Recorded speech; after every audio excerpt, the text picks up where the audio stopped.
So hello friends, welcome back to another new video. तर या व्हिडिओमध्ये मी आपल्याला हे सांगणार आहे की डायरेक्ट सेकंड इयर इंजिनिअरिंग स्टुडंटला आपला स्कॉलरशिप फॉर्म आहे तो कसा फिल करायचा आहे। त्याचबरोबर खूप साऱ्या स्टुडंट्सला काय हाही प्रॉब्लेम येत आहे, त्यांच्या डिप्लोमामध्ये कंप्लीटचा जो ऑप्शन आहे तो पण येत नाही आहे। तर तो कसा आपण सॉल्व करू शकतो, कसा आपण आपला फॉर्म फिल करू शकतो, कशा प्रकारे स्कीमसाठी अप्लाय करायचं, कोणत्या कॅटेगरीसाठी कोणती स्कीम लागते आणि अजूनही खूप सारी माहिती आहे जी मी आपल्याला या व्हिडिओमध्ये शेअर करेल। व्हिडिओ पूर्ण एंडपर्यंत पाहत राहा, ज्यामुळे आपल्याला सगळी माहिती जी आहे ती मिळेल। मी ही जी व्हिडिओ आहे ती एका स्टुडंटच्या रिक्वेस्टवरून बनवत आहे। त्याने आपल्या चॅनलवर कमेंट केली होती की सर DSC स्कॉलरशिप फॉर्म भरायचा पण व्हिडिओ बनवा ना प्लीज, आणि कास्ट वाईज स्कीम पण सांगा त्यात NTC साठी, आणि म्हणून मी हा व्हिडिओ बनवत आहे। शेवटपर्यंत व्हिडिओ पहा। गाईज, सगळ्यात आधी तर आपल्याला MHADBTच्या ऑफिशियल वेबसाईट जे आहे यायचं आहे।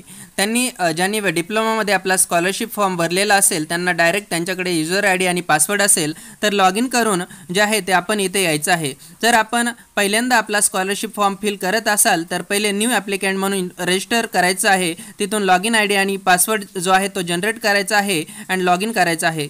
ठीक आहे, लॉग इन केल्यानंतर गाईज काही असा इंटरफेस जो आहे तो आपल्याला पाहायला मिळेल। सगळ्यात आधी जे आहे ते माय अप्लाइड स्कीमवर जे आहे त्यावर क्लिक करून चेक करायचं आहे की जी स्कीमसाठी आपण डिप्लोमामध्ये अप्लाय केलं होतं ती जी थर्ड इयरची आपली स्कीम आहे ती डिस्बर्स झाली आहे किंवा नाही। जर तिथे अजूनही अंडर स्क्रुटिनी जे आहे ते आपल्याला पाहायला मिळत असेल तर आपण अप्लाय करू शकत नाही, आपल्याला वेट करावं लागेल। मित्रांनो, काही स्टुडंट असे पण असतील ज्यांच्या याच्यात अंडर स्क्रुटिनी तर नाही आहे, पण त्यांचा मागच्या वर्षीची जी स्कॉलरशिप आहे ती अजूनही मिळालेली नाही आहे। अशा कंडिशनमध्ये आपण आपला जो फॉर्म आहे तो अपडेट करून फिल करू शकता, त्यात आपल्याला काही प्रॉब्लेम नाही। बट इथे अंडर स्क्रुटिनी जे आहे ते नाही पाहिजे, बाकी नंतर कोणताही स्टेटस असले तरी चालेल। त्यानंतर आपल्याला इथे आपला आधार बँक लिंकवालं जे स्टेटस आहे ते चेक करायचं आहे। इथे आपलं राईटचं जे स्टेटस आहे ते असायला पाहिजे। खूप साऱ्या स्टुडंट्सला आधार कार्डमध्ये जे आहे प्रॉब्लेम येतो, तर लिंक नसेल तर एका वेळ बँकेत जाऊन डबल व्हेरीफाय करू शकता। त्यानंतर किंवा जर आपल्याला इथे पॉपअप येतोय सतत की अपडेट युअर आधार, तर अशा कंडिशनमध्ये प्रोफाईलवर क्लिक करून इथे गायचं पहिले तर इन्स्ट्रक्शन्स येतील, हे आपण एक वेळा वाचू शकतो। आणि इथे guys update of profile as per Aadhaar कार्डचा जो ऑप्शन आहे तो मिळेल, त्यावर क्लिक करायचं। इथे आपला आधार कार्ड नंबर टाकायचा अँड आपल्या मोबाईलवर एक OTP येईल, तो इथे टाकून अपडेट करायचा। त्यानंतर म्हणजे मग आपल्याला जो पॉपअप आहे तो येणार नाही। तर जर आपण आधीच आपला स्कॉलरशिप फॉर्म डिप्लोमामध्ये भरलेला असेल तर आपली पर्सनल डिटेल, कास्ट सर्टिफिकेट ही सगळी जी डिटेल्स आहे ती आधीच फिल्ड असेल, तर आपल्याला काही चेंजेस करायची गरज नाही आहे। तसंच जर आपण पहिल्यांदा आपला स्कॉलरशिप फॉर्म फिल करत असाल तर आपल्याला आपल्या प्रोफाईलमध्ये पर्सनल इन्फॉर्मेशन सगळी ती इन्फॉर्मेशन आहे ती फिल करायची आहे। ठीक आहे, यात आपली सगळी बेसिक इन्फॉर्मेशन जी आहे ती लागेल। नेक्स्ट परत आपल्याला आपली ॲड्रेस इन्फॉर्मेशन जी आहे ती जर चेंज करायची असेल तर करू शकता, जर जशीची तशी असेल तर सेमच ठेवा। परत अदर इन्फॉर्मेशनमध्ये आपल्या फादर मदरची जी इन्कम डिटेल्स, ऑक्युपेशन, ती सगळी डिटेल्स आपल्याला फिल करायची असते। जर आधीच आपण फॉर्म फिल केलेला असेल तर सेमच ठेवा। जर पहिल्यांदा भरत आहात तर इथे आपण जे चेंजेस आहेत ते करू शकता। ठीक आहे, आता बोलूया गाईज सगळ्यात इम्पॉर्टंट गोष्टीवर ज्याच्याविषयी मॅक्झिमम स्टुडंट जे आहेत ते कन्फ्यूज होत आहेत। ठीक आहे, तर मी आपल्याला एक्झाम्पल देतो की एका विद्यार्थ्याची ही ID आहे, तर याच्या अकॉर्डिंग जसं मी आपल्याला समजवू शकेल तसं समजवण्याचा प्रयत्न करतो। तर त्याचा इंजिनिअरिंग जे आहे ते गाईज ते कंप्लीट झालेलं आहे। ठीक आहे, अँड इंजिनिअरिंगमध्ये स्कॉलरशिपसाठी तो अप्लाय करायचा। तर आपण इथे पाहू शकता त्याच्या इंजिनिअरिंगचं first year, second year, third year and fourth year आपण इथे पाहू शकता। ठीक आहे, आता आपण डिप्लोमा स्टुडंट आहात आणि आता आपण डायरेक्ट सेकंड इयरमध्ये ॲडमिशन घेतलं आहे, तर आपल्याला आपल्या कंडिशनमध्ये गाईज इथे आपल्याला डिप्लोमाचं फर्स्ट इयर, डिप्लोमाचं सेकंड इयर अँड डिप्लोमाचं थर्ड इयर बघायला मिळेल। डिप्लोमाचं फर्स्ट इयर अँड सेकंड इयरच्या कंप्लीटेडच्या स्टेटसमध्ये कंप्लीट राहील आणि थर्ड इयरच्या स्टेटसमध्ये इथे जे आहे ते आपल्याला पर्सनल असे बघायला मिळेल। ठीक आहे, तर आता आपल्याला काय करायचं आहे, आपल्याला जे आहे आपल्या डिप्लोमाची सगळी इथे असलेले डिटेल्स डिलीट करायचे आहे। ठीक आहे, आपली सगळी डिटेल्स इथून डिलीट करायची आहे, लक्षात घ्या। सगळी डिप्लोमाची डिटेल्स डिलीट करायचे आहे। डिलीट करून आता आपण जिथे इंजिनिअरिंगमध्ये ॲडमिशन घेतलेले आहे ती सगळी जी इन्फॉर्मेशन आहे ती आपल्याला टाकायची आहे। ठीक आहे, जसं की आपलं ॲडमिशन इयर 2024 राहील, आपली इन्स्टिट्यूट महाराष्ट्रामध्ये आहे, परत कोणत्या डिस्ट्रिक्टमध्ये आहे, इन्स्टिट्यूट टाईप, कॉलेजचे नाव, ही सगळी डिटेल्स जी आहे इथे आपल्याला टाकायची आहे। अँड इथे गाईज एक ऑप्शन येतो इयर ऑफ स्टडी, तर आपल्याला डायरेक्ट सेकंड इयरचं जे ऑप्शन येतं त्याच्यावर आपल्याला क्लिक करायचं आहे आणि सेव्ह करायचं आहे। ठीक आहे, तर इथे परत आपल्याला जे आहे ते फर्स्ट इयर ऑफ इंजिनिअरिंग आपल्याला जे आहे ते बघायला मिळेल।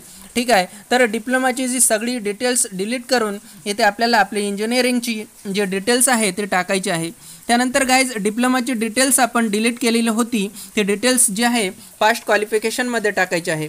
ठीक आहे, तर या विद्यार्थ्याने 10th 12th केले आहे आणि डायरेक्ट इंजिनिअरिंग केलेली आहे। आपण कदाचित 10th केलं असेल, परत डिप्लोमा केला असेल आणि परत इंजिनिअरिंग करत असाल। आता इथे आपल्याला गाईज पोस्ट क्वालिफिकेशनमध्ये आपली 10thची डिटेल्स इथे असेल, तर 12 जर नसेल तर इथे आपल्याला आपली डिप्लोमाची डिटेल्स जी आहे ती टाकायची आहे। आणि डिप्लोमाच्या डिटेल्समध्ये आपलं ॲडमिशन इयर जेही असेल, सपोज आपलं ॲडमिशन इयर 2021 असेल अँड ते ॲडमिशन इयर 2021 टाकायचं आहे आणि पासिंग इयर 2024 टाकायचं आहे। परत ते कंप्लीट झाल्यानंतर आपल्याला इथे जो ऑप्शन आहे तो मिळेल अँड इथे आपल्याला जी डिप्लोमाची डिटेल्स आहे ती आपल्याला इथे टाकायची आहे। करंट कोर्समध्ये कंप्लीट करायचं नाही। ठीक आहे, खूप सारे लोक काय करत आहेत की त्यांचं 3rd इयर जे आहे डिप्लोमाचं इथे आता दिसत असेल, कंप्लीटेड करण्याचा प्रयत्न करत आहेत। कंप्लीटेडचा जो ऑप्शन आहे तो येत नसतो, तर सगळी डिप्लोमाची डिटेल्स आपल्याला पास्ट क्वालिफिकेशनमध्ये टाकायची आहे। अँड करंट कोर्समध्ये आता आपण जिथे इंजिनिअरिंगमध्ये ॲडमिशन घेतलं असेल त्याची सगळी डिटेल्स आपल्याला टाकायची आहे। ठीक आहे, तर होप सो गाईज आपल्याला समजले असेल। काही स्टुडंट्स असे पण असतील ज्यांनी 10th 12th परत डिप्लोमा अँड आता इंजिनिअरिंग करत असतील, तर आपली गाईज 10th 12th डिप्लोमाची जी डिटेल्स आहे ती पास्ट क्वालिफिकेशनमध्ये असायला पाहिजे। अँड करंट कोर्समध्ये आपली जी आहे ती फक्त इंजिनिअरिंगची डिटेल्स आहे, आपल्याला ती असायला पाहिजे। ठीक आहे, तर होप सो आपल्याला जे आहे ते समजलं असेल। त्या व्यतिरिक्त गाईज आपण हॉस्टेलमध्ये ॲडमिशन घेतलं असेल तर हॉस्टेलवर क्लिक करून आपण हॉस्टेलची जी डिटेल्स आहे ती टाकायची आहे। परत आपण रिसिप्ट वगैरे टाकावी लागते। हॉस्टेल ऑफिसमधून जर आपण डे स्कॉलर हॉस्टेल घेतलं नसेल तर डे स्कॉलरवर क्लिक करून ते सेव्ह करायचं आहे। ठीक आहे, आपण जी प्रोफाईल आहे ती 100% कंप्लीट असायला पाहिजे, तेव्हाच आपण नेक्स्ट स्कीमसाठी अप्लाय करू शकतो। जर पण 1% कंप्लीट नसेल, 99% असेल, तर मग आपण अप्लाय नाही करू शकणार। तर ही सगळी जी डिटेल्स आहे ती व्यवस्थित फिल करायची आहे। फक्त करंट कोर्स अँड पास्ट क्वालिफिकेशनमध्ये चेंजेस करायचं, बाकी चेंजेस जे आहे ते जास्त करायची गरज नाही। हे झाल्यानंतर गाईज आपल्याला त्या स्कीमसाठी अप्लाय करायचं आहे। आता आपली जी ही कॅटेगरी असेल ते अकॉर्डिंग स्कीम राहील। हे सगळं झाल्यानंतर आपल्याला क्लिक करायचं आहे ऑल स्कीमवर क्लिक करून आपल्याला इथे डिपार्टमेंट चेंज करायचं आहे। त्यानंतर डिपार्टमेंट चूज केल्यानंतर इथे आपल्याला स्कीम नेम जे आहे ते चूज करायचं आहे आणि त्यापुढे आपल्याला अप्लायचं बटन मिळेल। अप्लायच्या बटनावर आपल्याला क्लिक करायचं आहे, मग ते अप्लाय होऊन जाईल। अप्लाय झाल्यानंतर गाईज परत इथे आपल्याला काही असा इंटरफेस बघायला मिळेल। आता जशी आपली कॅटेगरी असेल त्या अकॉर्डिंग इथे आपल्याला ऑप्शन्स मिळतील। आधी तर इथे आपल्याला विचारले जाईल is this the renewal application, तर आता आपण डायरेक्ट सेकंड इयर नवीन कोर्स घेतला आहे तर रिन्युअल तर नाही राहणार, तर नोवर क्लिक करून त्यानंतर गाईज इथे आपल्याला अकॉर्डिंग टू युअर कॅटेगरी जे डॉक्युमेंट आहेत ते विचारले जातील। इथे जे अपलोड करायचे आहेत, डिक्लेरेशन फॉर्म इथे अपलोड करायचा अँड सबमिट बटनावर क्लिक करायचं आहे। जसं गाईज आपण सबमिट बटनावर क्लिक करू, सबमिट केल्यानंतर आपल्याला इथे माय अप्लाइड स्कीमवर क्लिक करायचं आहे आणि परत गाईज इथे आपल्याला आपला ॲप्लिकेशन नंबर बघायला मिळेल आणि ते आपल्याला जे स्टेटस आहे ते अंडर स्क्रुटिनी बघायला मिळेल। जसं गाईज तो पुढे जाऊन पास होईल डेक्स अँड डेक्स 2 मध्ये, तर हे स्टेटस आहे ते चेंज होईल अँड अप्रूव्ह होईल आणि आपल्याला आपली जी स्कॉलरशिप आहे ती मिळून जाईल। तर अशी असते गाईज पूर्ण प्रोसेस।